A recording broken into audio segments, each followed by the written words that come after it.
Olá, meu nome é Carlos Agnes e na comunidade de desenvolvedores eu sou mais conhecido por Tatu. Já fica aqui registrados meus agradecimentos para todo mundo que está online, muito obrigado. E obrigado também para a Embarcadeiro, que está realizando o evento. Nessa sessão do Code Raid, vamos falar sobre um assunto que, na minha humilde opinião, nunca foi tão importante, o paralelismo. E já já a gente vai entender o porquê dessa minha opinião. Como é de praxe, um pouco das credenciais que me trouxeram até esse evento, a minha graduação foi na área da ciência da computação, eu trabalho com desenvolvimento de software desde o início de 2001, ou seja, já há uns 17 anos, e destes quase todos eles trabalhando com Delphi. Para deixar a história mais curta, eu sou certificado na ferramenta, depois me tornei instrutor, já há 5 ou quase 6 anos me tornei embarcadeiro e MVP, uma honra muito grande, tá, fazer parte desse time, e por isso tudo, né, o meu tradicional slogan, Delphi, eu te amo. Vamos ao que interessa. Aqui está um pouco da nossa agenda.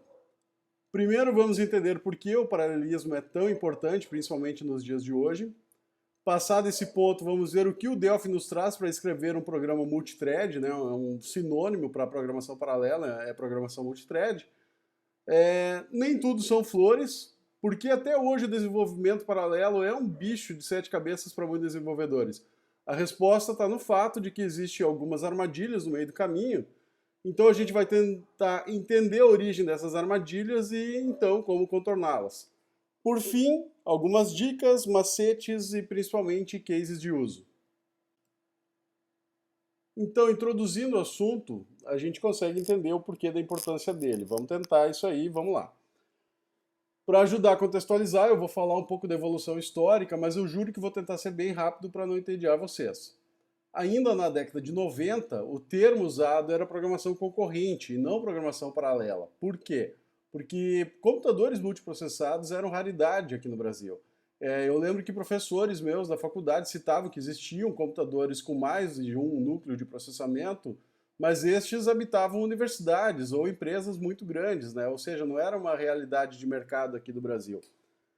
Efeitos da ausência de computadores multiprocessados. As coisas a princípio eram mais simples, o mesmo estilo de programação sequencial ou programação síncrona que a gente aprende desde lá as primeiras aulas de algoritmo, era o mesmo estilo utilizado na grande maioria dos sistemas, na grande maioria dos programas, porque simplesmente não valia a pena dividir a carga de processamento de um programa para ser executado dentro de um computador monoprocessado. Vamos fazer uma analogia. Eu tenho uma parede para pintar e um pintor para executar essa tarefa. Eu posso instruir esse pintor de duas maneiras, hipoteticamente falando. Eu posso dar uma tarefa ao estilo, por favor, pinta toda aquela parede ali para mim, ou uma segunda variação, um pouco não habitual, mas para o nosso exemplo vai servir, que é pinta metade 1 daquela parede ali, e por favor, pinta metade 2 também, se possível. Beleza, né? Um pintor pintar uma parede de início ao fim é algo pronto já na nossa cabeça, a gente não precisa discutir sobre isso aí. Mas falando então especificamente sobre a última variação que eu passei, que é dividir o trabalho em duas tarefas. O que aconteceria se essas duas tarefas fossem gerenciadas pelo sistema operacional? É provável que o sistema operacional iria ficar dizendo ao pintor algo do tipo assim: por favor, pinta um pouco da metade 1, para tudo, agora pinta um pouco da metade 2, volta para a metade 1, volta para a metade 2 e assim por diante. Vamos às análises. Comparando as duas variações, é provável que, para a primeira variação, né, a primeira variação seja executada de forma mais rápida, uma vez que a segunda variação geraria, atenção para dois termos bem importantes que para quem está chegando agora nesse mundo, geraria um overhead, né, derivado da troca de contexto, que é o trabalho necessário para gerenciar essa troca das tarefas, para que a tarefa possa ser continuada depois, né, quando o pintor retomar a tarefa 1, retoma a tarefa 2 e assim por diante. Pois bem, na vida real, se ficássemos observando esse trabalho do pintor, a gente perceberia que o trabalho é concorrente. Mas se por algum acaso a gente chegasse no final do dia com a pintura ainda em andamento, ou seja, por acabar, a gente teria a impressão que o trabalho estaria acontecendo paralelamente, isso obviamente no segundo caso. Por fim, pessoal, voltando ao mundo computacional e aos tempos da programação concorrente. Tínhamos a impressão que as coisas aconteciam paralelamente, mas o que acontece é que, para nós humanos, as ordens do sistema operacional de troca de tarefa, ou seja, a troca de contexto, elas são imperceptíveis, ou seja, em um mesmo segundo, a troca de contexto acontece diversas vezes. O que, então, mesmo nos tempos da programação concorrente, nos dava a impressão que as coisas aconteciam paralelamente. Continua a linha do tempo, né? Passou algum tempo, os arquitetos foram deixando os processadores cada vez mais rápidos, no caso, arquitetos de processadores, né? E também, muito importante, cada vez menores. Tanto que antes, onde cabia um processador, começou a caber 2, 4, 6, 8 e assim por diante, tá? O que isso significa, ainda usando o exemplo do pintor? Fato 1, com o tempo os pintores foram ficando mais rápidos. Fato 2, agora, em vez de um pintor, a gente tem 2, 4, 6, 8, vários pintores à disposição. E o que aconteceria se novamente um SO, um sistema operacional, estivesse gerenciando o trabalho agora não de um, mas 2 pintores? E a tarefa fosse dada conforme a primeira variação, que é aquela pinta toda a parede. O SO diria para um dos pintores, digamos o pintor denominado A, pinta a parede, enquanto isso o pintor B fica ocioso. Lá pelas tantas, o SO daria uma instrução para o pintor A, do tipo uma tarefa operacional, por exemplo, pintor A, por favor, vai tomar um gole d'água. Tá? O SO verificaria também em algum momento, se daria conta que a tarefa de pintar a parede ainda estava por ser terminada, veria que o pintor B está ocioso, e então delegaria essa tarefa para o pintor B. Essa troca da tarefa entre pintor A e pintor B aconteceria diversas vezes durante o dia, né? E concluindo, mesmo tendo 2 pintores na mão, a gente conseguiria terminar em menos tempo que as 2 situações apresentadas anteriormente? É muito provável que não. Neste momento, todo mundo já deve ter percebido que para este caso, onde temos 2 pintores, eu instruir que a parede deve ser pintada através de 2 tarefas, pinte a metade de 1 e pinte a metade de 2, geraria uma situação mais otimizada. Todo mundo concorda? Pois o SO sempre teria uma tarefa esperando para ser executada e, sendo assim, não existiria a hipótese, não aconteceria o fato do pintor de algum dos pintores ficar ocioso por não ter o que fazer. Antes de eu chegar na conclusão da introdução, vamos falar de outro fato. Eu lembro que dos anos 90 para os anos 2000, a velocidade dos processadores cresceu praticamente exponencialmente. Lembro que o meu primeiro computador ali pelo início da década de 90 tinha 25 MHz, e em 2006 eu já tinha um notebook com clock de 3 GHz. De 2006 para cá se passou praticamente o mesmo tempo, e no entanto, que velocidade que a gente tem hoje nos melhores processadores? 3.7, 4, 4.5 GB.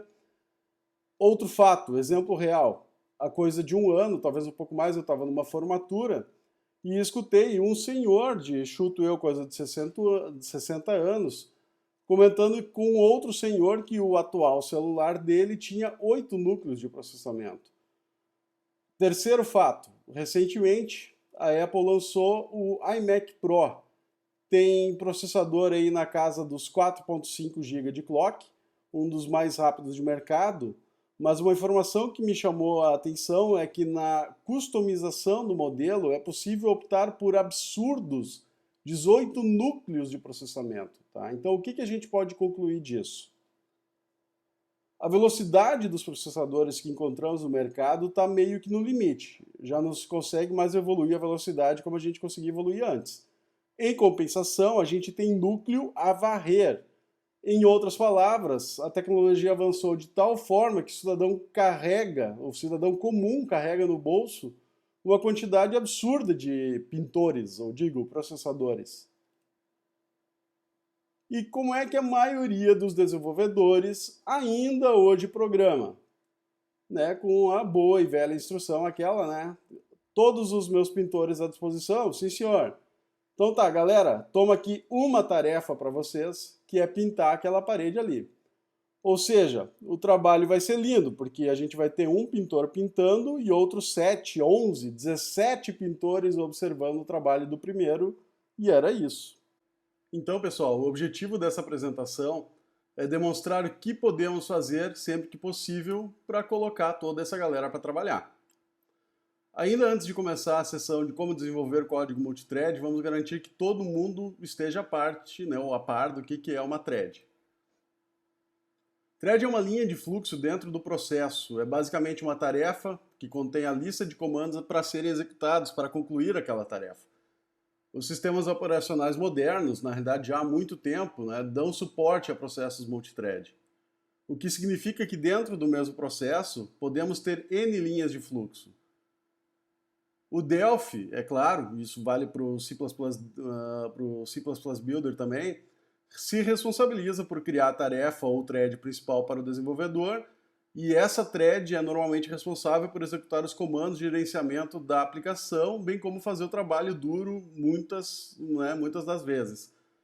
Como nem toda tarefa pode ser compartilhada ou dividida, e o compilador não sabe identificar sozinho o que pode ou não ser multiprocessado, é trabalho do desenvolvedor identificar os pontos em que mais de um processador pode ser utilizado para concluir uma determinada tarefa. E para isso é necessário então conversar com o sistema para solicitar a criação de threads. Para reforçar, o suporte a threads é provido pelo sistema operacional. Logo, o que o Delphi faz é prover diversas interfaces para que essa conversa com o SO aconteça mais facilmente. Um breve parênteses importante aqui também é que todos os SOs para quais o Delphi compila, todos eles suportam multithreads, e o Delphi, por sua vez, gera threads em todos eles, Ou seja, o Delphi faz o meio de campo entre o desenvolvedor e todos esses sistemas operacionais, sem que seja necessário escrever código diferente para um sistema operacional ou outro. Basta saber usar as interfaces disponíveis. A maneira mais tradicional de informar ao SO que uma nova thread precisa ser criada é a extensão da classe tthread. Essa é a maneira mais trabalhosa, mas a grande vantagem é que há um controle total sobre as tarefas que estão sendo executadas com a thread.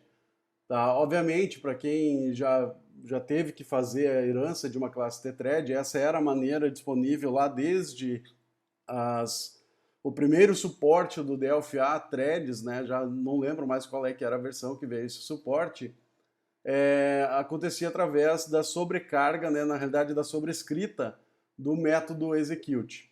Alguns outros métodos importantes também, o start e o terminate, lembrando que não existe mais suporte nas versões mais atuais, pelo menos não existe mais suporte ao comando resume ou ao suspend. Hoje é basicamente o start e o terminate mesmo.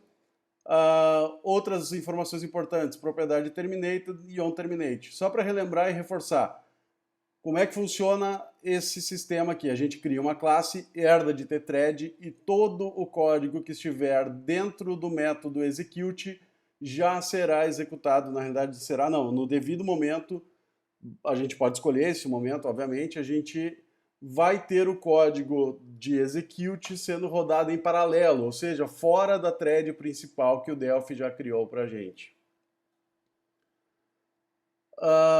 Mais tarde, ali pelo Delphi XZ, se eu não estou enganado, a classe tthread ganhou também um método createAnonymousThread, que nos liberou da tarefa, para casos mais simples, a gente ter que herdar da classe tthread. Aqui, então, a gente tem um exemplo do uso do createAnonymousThread. E, novamente, esse método de uso, de criação de código que vai ser rodado em paralelo é mais simples, é mais rápido, no entanto, a gente tem menos controle do que é possível fazer com essa thread, ou até dá para ter um controle grande, mas para isso voltaremos a ter que ter código bastante extenso, complexo de leitura, para ser lido, e assim por diante. Se não estou enganado também, não busquei agora a origem, mas acho que foi no Delphi XZ7 surgiu a nova biblioteca de processamento paralelo, que na realidade adicionou funcionalidades então, é a System.Threading. Temos conceitos já bem difundidos também em outras comunidades de desenvolvedores, que é o conceito de future, o conceito de task, parallel, todos esses conceitos que daqui a um pouco você já conhece de outra linguagem, eles também funcionam no Delphi, bem fácil de serem implementados. Vamos, no final da apresentação, a gente vai ver alguns exemplos, tá, do uso do future e do parallel. Falei que o desenvolvimento paralelo tem algumas armadilhas, né? Vamos falar da origem dessas armadilhas aí. Alguns problemas que a gente conhece que estão na superfície, né, desses problemas aí, que é a atualização de componentes visuais. A grande maioria dos desenvolvedores Delphi sabe que não é possível fazer atualização de componentes visuais dentro de uma thread que não a principal. Outro problema que é bem conhecido para quem tem que desenvolver um web service em Delphi, alguma coisa assim, ou até mesmo o RP do dia a dia, a conexão com o banco de dados também não pode ser utilizada ao mesmo tempo por duas threads diferentes, né? Como eu disse, esses problemas são os que estão na superfície. A gente conhece eles, mas muitos desenvolvedores não sabem por que esses problemas existem. A causa está em dois motivos principais. O maior deles, código não thread safe. Esse é um termo bem importante, né? Saber se um código é thread safe ou não, ou seja, se aquele código pode ser executado ao mesmo tempo por duas, três ou mais threads ao mesmo tempo. Neste caso, ele é um código thread safe, né? E, obviamente, se ele tiver algum recurso, alguma coisa que não pode, né, ser acessado, pode ser escrito ao mesmo tempo, obviamente caracteriza esse código como não thread safe. A segunda causa é que algumas tarefas ou protocolos não são assíncronos, não foram feitos para serem assíncronos, tá? E é o caso, então, por exemplo, da conexão com o banco de dados. Não tem nada que indique no banco de dados que, por exemplo, se eu fizer um select perguntando por uma tabela e antes dele me devolver essa resposta eu faço um outro select perguntando dados de outra tabela, não tem nada no protocolo que a resposta que ele está devolvendo é da primeira pergunta ou da segunda pergunta, tá? Pelo menos essa é a regra geral para a grande maioria dos bancos de dados. Então, a gente pergunta e espera a resposta. Pergunta e espera a resposta. A gente não faz pergunta, pergunta, pergunta e depois espera as respostas dessas perguntas aí. Então, para tornar o código thread safe, a gente tem que resolver dois problemas.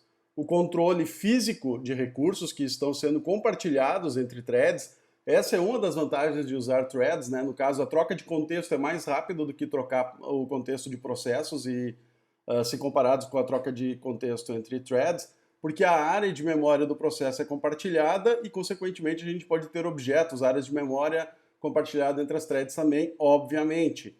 Só que a gente pode, o que a gente pode fazer ao mesmo tempo? A gente pode ler uma determinada estrutura de dados paralelamente sem problema nenhum. O que a gente não pode fazer? A gente não pode ler, a gente não pode escrever ao mesmo tempo dois processos, duas threads ao mesmo tempo no mesmo recurso, normalmente dá problema, tá? A gente vai ter alguma quebra de integridade quanto ao que estava sendo armazenado naquele recurso ali naquele momento.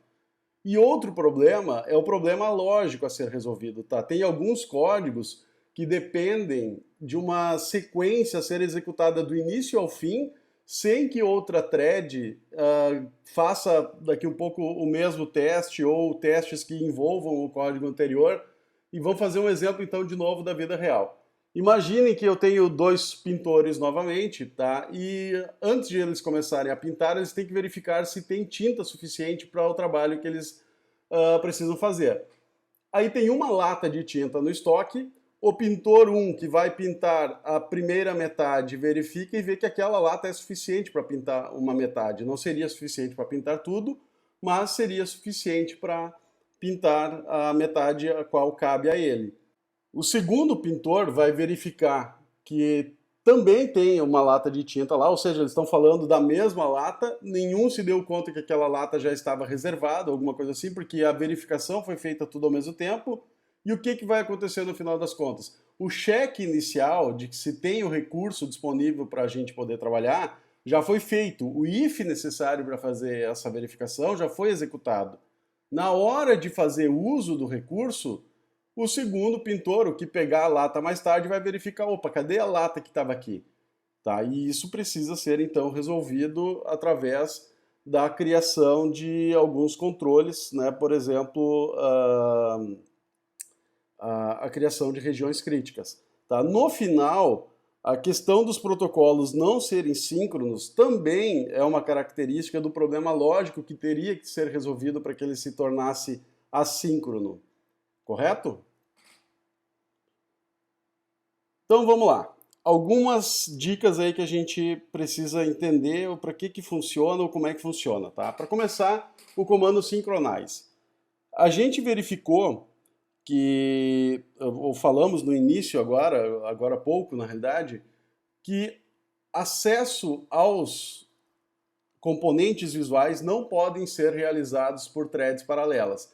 Por quê? Justamente porque dentro da VCL, e isso vale para qualquer framework visual, não só do Delphi, pessoal, a grande maioria dos frameworks visuais disponíveis no mercado não são thread safe. Tá? Eles não podem ser acessados fora da main thread, preferencialmente falando. Então, o que a gente faz? A gente usa o synchronize muitas vezes para fazer com que a thread paralela atualize algum dado visual, alguma coisa, alguma atualização da interface gráfica. Na realidade, o que o synchronize faz é a thread secundária para de executar o que ela está fazendo, solicita a thread principal que seja executado aquele trecho de código que está dentro do synchronize, e então, né, é voltado o direito de execução para a thread secundária, somente depois que a thread principal executou. Então, pessoal, a gente tem que ter cuidado. Um dos objetivos que a gente trabalha com thread é ter a thread livre para trabalhar, para ela não estar preocupada em resolver outros problemas que não aquele para qual ela foi criada. Fazer uso excessivo do synchronize, eu não estou dizendo que não é para fazer, tá, pessoal? Mas usem com parcimônia. Fazer uso do synchronize faz com que a thread pare e volte muitas vezes. E quando a thread principal termina de executar o código que está dentro do synchronize, não é nem garantido que a thread que estava esperando por ela vai voltar naquele exato momento. Tá? Existe um gapzinho de alguns milissegundos, na grande maioria das vezes, até retornar o processo para aquela thread que estava, ou aquela thread ganhar o direito de processador novamente depois da execução do synchronize. Ok? Já falamos então que para alguns casos também a gente tem o controle de região crítica, que são códigos específicos para garantir que um determinado trecho de código interno vai ser executado somente uma vez por thread, ou, na realidade, né, uma vez por thread não é o termo correto, somente uma das threads vai ter acesso àquele trecho de código que está sendo protegido por vez, ou um número controlado de threads. Por exemplo, tá, a gente pode fazer analogia com uma porta de banco. Não interessa quantas pessoas chegarem ao mesmo tempo na porta do banco. 4, 5, 20 pessoas. Vai passar uma pessoa por vez. Enquanto tiver uma pessoa dentro da porta do banco, né, não vai ter outra pessoa entrando. Né? Na realidade, vai acontecer o enfileiramento. E aí, se uma das pessoas, por exemplo, trancar ali dentro por algum motivo, todas as outras vão ter que ficar esperando também. Exemplos, então, de controles de região crítica. A gente tem o estilo mutex, o objeto mais comumente utilizado é o critical section, tá? Que é uma abstração do Delphi do sistema de critical sections do próprio sistema operacional. Ou seja, o Delphi simplesmente faz o wrapper do que o sistema operacional está provendo para o critical section. Tá? Por que é o estilo mutex? Porque é um por vez. Tá? É um dos termos utilizados para esse comportamento aí. O tmonitor tem a mesma funcionalidade, só que o Delphi não vai até o sistema operacional. Ele tem um sistema interno para garantir que somente uma das threads que está concorrendo por aquele recurso vai ganhar processador por vez. O estilo semáforo, tá? Que aí a gente tem a classe tsemaphore para dar como exemplo. Este é o caso de número controlado de acessos. Eu posso criar um semáforo e dizer que para um determinado recurso, até 3 threads, 4 threads, x threads, ou seja, um número finito, podem ter acesso. Se, por exemplo, eu limitei o semáforo para 4 posições, até a quarta thread todo mundo ganha direito de acesso. A quinta thread tem que esperar uma posição vagar entre as 4 anteriores que estavam sendo ocupadas. E aí tem outro recurso que é muito bacana também, que é o estilo Multi-Read Exclusive Write, que é também uma classe disponível no Delphi, que permite que, enquanto todo mundo está concorrendo por leitura, o acesso é liberado.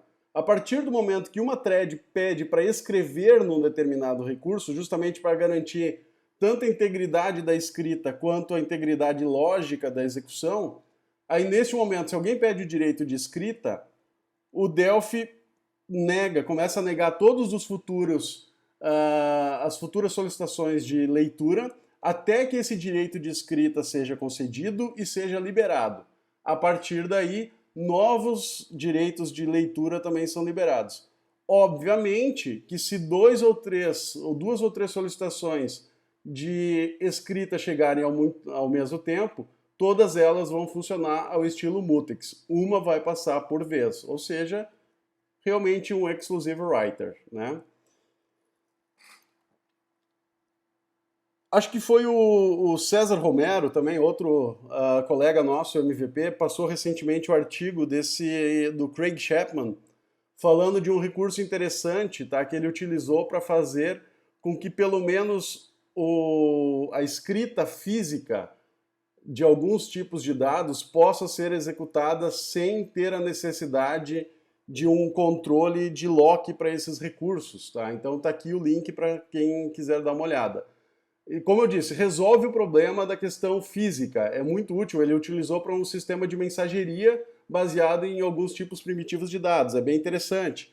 No entanto, execuções lógicas, códigos lógicos que precisam ser executados do início ao fim, lembro do exemplo então do pintor que precisa checar se tem lata de tinta, esse tipo de solução ainda não está previsto nessa solução apresentada aqui pelo Craig Chapman.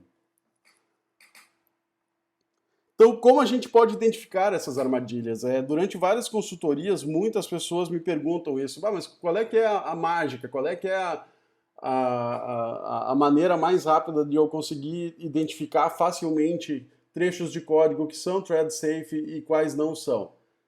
Não, infelizmente não tem bruxaria para esse tipo de situação. A gente precisa ler o código-fonte, ler a documentação, os testes. Vou testar se é thread safe ou não. Não é garantido, pessoal, que vocês vão chegar num ponto de estresse do sistema para gerar algum problema do tipo um access violation ou alguma coisa assim, porque o escalonamento de quando a thread vai ganhar processador ou não é tarefa do sistema operacional. A gente pede para o sistema operacional, olha, essa thread aqui vai trabalhar agora, precisa trabalhar agora. Mas por debaixo dos panos ela ganha realmente processador somente diante da vontade do sistema operacional. Então pode ser que o escalonamento ajude vocês durante todos os testes que vocês estão fazendo para ver se um determinado recurso é thread safe, e daqui um pouco na hora de colocar na produção, ou pior ainda, na hora de mostrar para o chefe, vai estourar as exceções, oriundas do código não ser thread safe. E assim como várias outras coisas no mundo do desenvolvimento, cito por exemplo, o entendimento de uma abstração mais complexa dentro da orientação a objetos, a prática leva à perfeição. É só a gente realmente focando, tentando resolver todos os problemas que aparecerem, a gente vai aos poucos criando uma base de conhecimento, que vai nos facilitando a interpretação e compreensão imediata, muitas vezes, de códigos que são thread safe ou não. Então, ainda algumas dicas e macetes, tá? Finalize propriamente as suas threads. O que quer dizer isso aí? Se eu tenho alguma thread rodando e eu preciso, por exemplo, derrubar o sistema, antes de derrubar o sistema, finalize a thread. Faça com que tudo que ela precisou iniciar seja finalizado corretamente. Por exemplo, a escrita dentro de um determinado arquivo. Enfim, tem vários motivos para que a gente espere, dê a ordem para a thread terminar e depois disso espere, aguarde que essa thread seja terminada. Como eu já disse, evite o uso do synchronize, já falamos por quê. Faça a inversão da atualização visual. Se o objetivo da utilização do synchronize é fazer que daqui um pouco o usuário saiba a que pé está acontecendo um determinado processamento, faz a inversão dessa atualização visual. Deixa a thread que está fazendo o processamento trabalhar livremente e, eventualmente, faça com que a thread principal pergunte para essa thread como está o processamento. Ah, está em 25%, 30%, 35%, assim por diante. Quero fazer o uso do Synchronize? Dá uma olhada daqui um pouco se o Kiwi não te resolve também a vida. Qual a diferença do Synchronize e do Kiwi? O Synchronize, como a gente já falou, ele solicita a execução do método que está sendo passado como parâmetro pela thread principal e há o aguardo da conclusão dessa tarefa aí. O Kiwi faz exatamente a mesma coisa, com a exceção de que a thread não fica aguardando. Ela diz para a thread principal, ó, executa isso aqui para mim, e continua tocando o seu trabalho. Atenção para um detalhe importante do comando Kiwi. Tá? A gente sabe que tarefas de atualização visual são relativamente mais pesadas do que algumas outras tarefas lógicas. Então, supondo, vou dar números aqui. Se eu tenho uma tarefa que o Kiwi demora 100 milissegundos para executar, para fazer a atualização visual lá de algum componente bonitinho, de um gráfico que a gente tem na tela, em uma tarefa muito longa, de vários minutos, tá? Chamadas sequenciais desse Kiwi abaixo desses 100 milissegundos faria com que essa tarefa gerasse um enfileiramento das outras e vai enfileirando Kiwi, Kiwi, Kiwi, então, porque as chamadas do Kiwi estão acontecendo de forma mais rápida do que eles podem ser executados realmente, e já tive casos em que a thread principal veio abaixo porque ela não estava dando conta de tanto Kiwi que estava recebendo. Então também tem que ter um determinado cuidado com o uso do Kiwi. Para tarefas cíclicas, ou seja, aquelas threads que a gente cria com loops para segurar a thread ativa por um determinado tempo. Tá? Respeite a propriedade terminated, é através da propriedade terminated que a gente tem que quebrar os laços da thread, né? Ou seja, o laço que está segurando a thread no ar, ele deve ser quebrado através da propriedade terminated. E sleeps entre loops, sempre que possível. Tá? Ou seja, se a gente faz uma tarefa, por exemplo, uma thread que precisa verificar se algum recurso já está pronto, alguma coisa assim, tá? Não adianta a gente criar o efeito aquele, já usei outras vezes essa expressão, o efeito burro do Shrek. Né, que é aquela, já chegamos, já chegamos, já chegamos, já chegamos, já chegamos, e agora? Já chegamos, já chegamos. Tá? Se vocês fizeram a verificação num loop, né, numa iteração do laço, deem um sleepzinho pequeno. Né? Olha, 1 milissegundo para um processador é férias, é praticamente um ano sabático, 1 milissegundo. Então deem um sleepzinho pequeno, pode ser de 100 milissegundos, 1 segundo, enfim, vocês que vão determinar de quanto em tempo, qual é que é o tempo ideal para ficar fazendo a verificação, né, cíclica. E, obviamente, né, se for necessário um tempo maior, por exemplo, eu preciso de uma verificação a cada 1 minuto, não façam um sleep de 60 segundos. Tá? Façam sleeps menores de 1 segundo, talvez até menos, preferencialmente, e um loopzinho para esses sleeps, também respeitando a flag terminated. Isso vai fazer que quando a gente precisar derrubar o sistema, e antes de derrubar o sistema a gente vai derrubar todas as threads também, a gente não tenha que aguardar todo aquele 1 minuto para terminar. A gente vai terminar num tempo médio, né, a metade daquele tempo do sleep que vocês estavam. Tá? Vai usar região críticas, vai usar bloqueios, tá? Garanta que a tarefa que está dentro da região crítica seja extremamente rápida. Não coloque tarefas muito pesadas dentro de uma critical section ou qualquer outro recurso desses. Tá? Isso vai fazer com que praticamente todo o trabalho seja enfileirado e não paralelo, como é o que a gente está pregando desde o início aqui da nossa apresentação. Vamos começar então com os casos, né, de uso do paralelismo. Todos esses casos que eu vou apresentar são bem comuns e já utilizei em produção.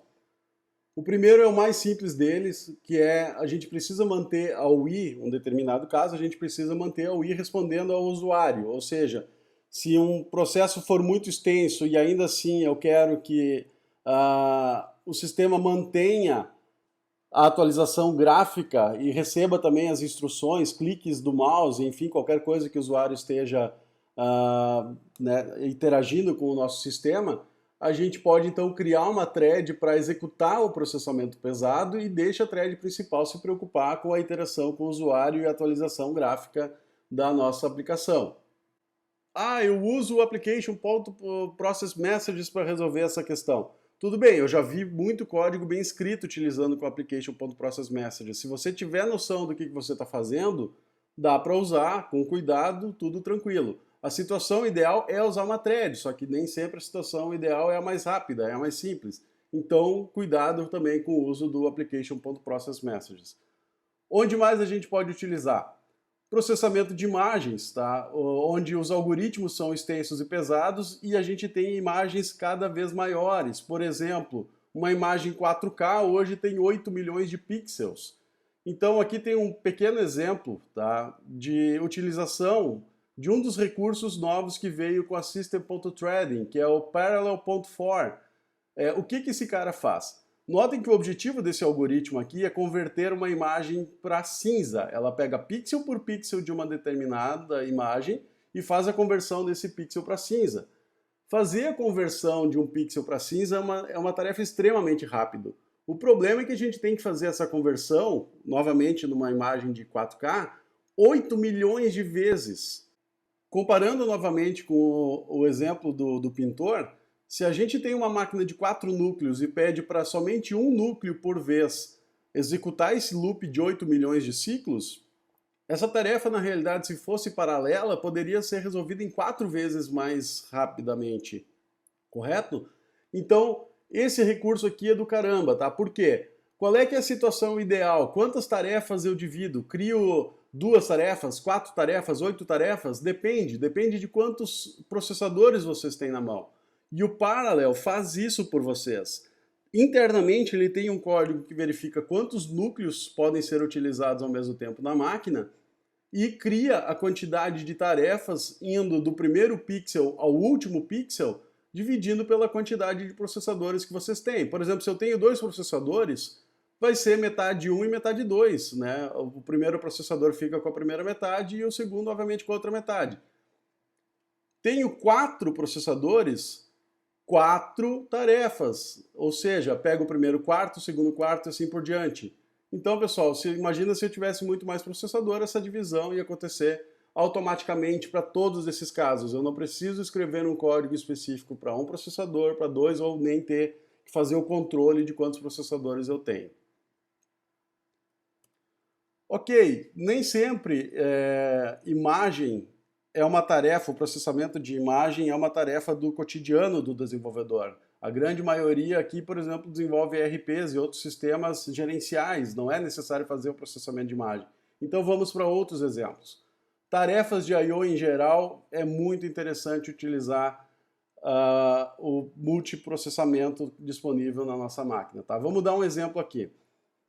Imaginem que a gente precisa, né, para um sistema que ou que a regra de negócio realmente está bem complexa, está bem espalhada por aí, ou está sendo migrado, a gente tem parte dos recursos está na nuvem, a outra parte dos recursos a gente continua fazendo acesso direto ao banco de dados. Tá? E para resolver uma determinada regra de negócio, eu vou colocar um exemplo aqui que é o seguinte. Eu quero verificar se uma determinada venda vai ser autorizada para um determinado cliente. Então eu tenho quanto do limite desse cliente já foi utilizado. Esse limite dele, no meu exemplo aqui, para dificultar mais a coisa, ele está salvo em dólar. Então, para fazer o cálculo desse limite para reais, eu preciso também consultar um outro web service que vai me dar qual é que é a cotação corrente do dólar. E, por fim, eu tenho que fazer uma consulta no banco de dados para saber o quanto desse limite já foi utilizado. Para tudo isso, então, pessoal, se fosse fazer a tarefa sequencial, e imagine que cada uma dessas tarefas demore 2 segundos, no total a gente teria um processamento de 6 segundos. Agora, imaginem, tá? Vamos colocar cada uma dessas tarefas numa thread à parte. É possível? É o tipo de situação em que uma tarefa não depende da outra até a gente chegar no último cálculo. Então a gente faz a consulta de um lado, faz a segunda consulta, faz a terceira consulta, todas elas podem acontecer ao mesmo tempo.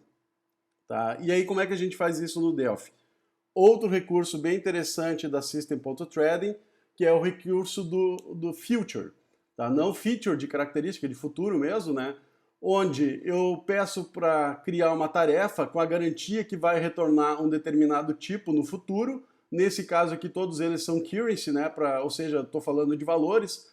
Eu tenho, então, uma tarefa que vai buscar a cotação do dólar para mim, outra tarefa que vai buscar o limite do cliente para mim e outra tarefa que vai buscar o limite já utilizado pelo cliente.